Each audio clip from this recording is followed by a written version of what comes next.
verdad? Imos coa previsión do tempo. Si, hoxe parece que fai sol, Si, ou nubes. Tamén vento por aí por Lugo. Si, e tamén unhas frontes por aí ou algo parecido. Tamén pode chover. E que é isto? Eu que sei. Bueno, tamén pode que chova. Si, pois ben, pero non quero. Para moito vento. Eu que sei, eu non coño. Bueno, leva paraguas por si acaso. E gafas de sol. ¿Qué es isto? Que non entendo que é isto. Non entendo como poden facer tan mal. Non sei como poden traballar isto. Nós poderíamos facer moito mellor. Eu creo que tamén. E se utilizamos o Arduino, Veña, úsalo. ¿Qué sensores podríamos utilizar? pois que expliquen eles. Mirad isto. Isto de aquí son dos sistemas moi empregados nas estacións meteorolóxicas.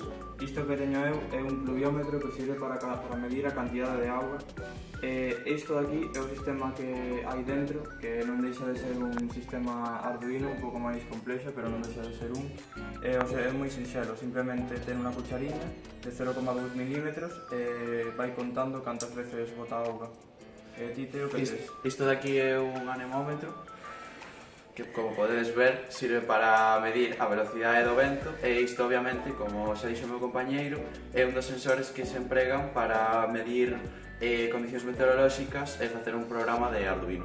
En medio de tanta choiva e vento, para que nos sirve o Arduino?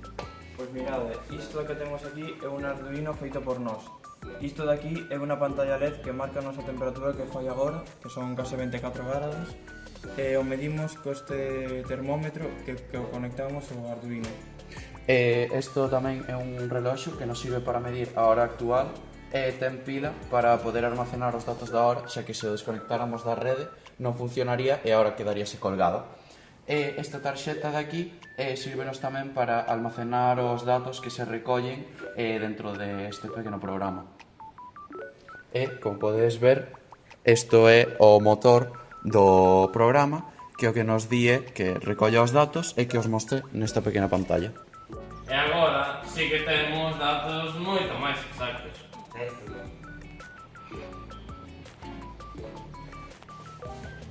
Isto é acabar.